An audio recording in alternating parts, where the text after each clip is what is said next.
What is up, you guys? Welcome to a new video. This is the Sports Wizard, and today I'm going to be talking about my top 5 QB targets. So number 1 is Derek Carr. My pros for him is that he's going to be consistent. He'll be reliable, unless he's in conditions that we'll talk about later. But another pro for him is that the Davante Adams connection. He's good friends with Davante. They played college ball together, so maybe he can get Davante to also come to Pittsburgh. Another thing for me is his scheme fit. I feel like he's a pretty good scheme fit for what Arthur Smith and Mike Tomlin are looking for. He's been having solid production these past couple years. Look at the stats if you don't believe me, but it's true. And then my only 2 cons for him is he's horrible in the cold weather. I mean, I don't know if you guys remember, but that Christmas Eve game a couple years ago against the Steelers and Raiders, he played horrific in that game. He got benched, I'm pretty sure. And then he also has no more potential. Like, he is what he is. He's not going to become better. He won't become worse. My number 4 quarterback is Russell Wilson, also known as Mr. Unlimited. And my pros for him is that he's pretty consistent. You guys saw last year. He was good until Pickens got hurt, and then it kind of all went falling down from there. He's a good scheme fit, or at least from what I've been told. Hearing that Mike Tomlin is telling Arthur Smith to throw to the outside, and Russell Wilson is unlimited at doing that. If you see what I did there, you know. If you look at the games he played and the stats he put up, he had some pretty good production. But then my cons, I got a couple here. He's old, so you're only gonna have him for a year or 2, maybe.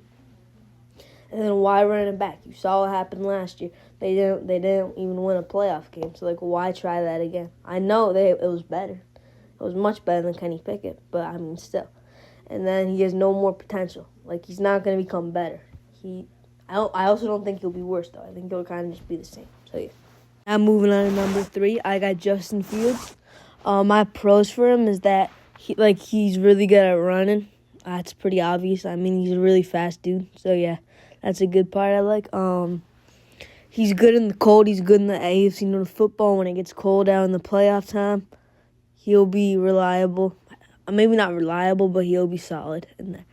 Then the sky's the limit for Justin. It truly is. He's got so much untapped potential. He's just got to reach it. He's a really exciting player to watch also with all his running. He's got a nice deep bomb. You guys remember that 55-yard touchdown to Calvin Austin? He ran a little post route and he just took it to the house. That was a great play right there. Good job, Artie. Then my cons for him is his experience. It's not that he hasn't played a lot. It's just he hasn't been that good playing. And that leads me to my next one is his skills. Potential's the limit. If he uses VR technology, I think he can really climb up and become a stud. But I don't know if he'll do that. So I really hope he does. But if he doesn't, I don't know how he'll be able to improve those skills. And I think VR is also just good not only for him, but for all these quarterback options. It might not help them a ton, but you saw what happened with Sam Darnold and Jaden Daniels. They both used it, and they became studs. So I'm all in for using that kind of technology. So, yeah. At number 2 on my list, I got Aaron Rodgers. My pros for him is that he's a veteran. He's got that experience that a veteran should have. He's a good scheme fit. He's good in cold weather, and he's got good relationships with Mike Tomlin and George Pickens. And also he has that Davante Adams effect I alluded to with Carr earlier. So if he can bring in Adams, I'd actually be open to this. But some cons are his age, his injuries, and then the last year, how bad he did. So, yeah. But that wasn't even really his fault. The coaching was horrible. The play calling was horrible. Everything was horrible in New York last year. So, yeah, I would kind of be happy if the Steelers actually picked him up. And now moving on to Matthew Stafford. This is my number 1 quarterback target. With the Steelers, I would trade a first-round pick for him if we could get a third-rounder in return. And Matthew Stafford. That's what I would do for him.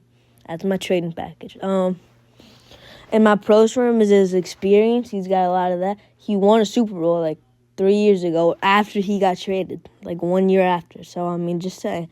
He's a good scheme fit. He's got a lot of good... I love his passing skills, all that good stuff.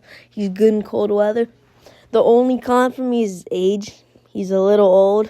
And, he hasn't been falling off or anything. If the Steelers don't get another really good receiver too, then he could maybe fall off because he had Puka and Cooper Kupp. So if they can bring in Cooper Kupp also or Davante Adams or Chris Godwin even, I think he'd be good. But if he would fall off, it'd probably be now. So let's hope that don't happen. But just be ready if it does. So go Matthew Stafford. Let's go.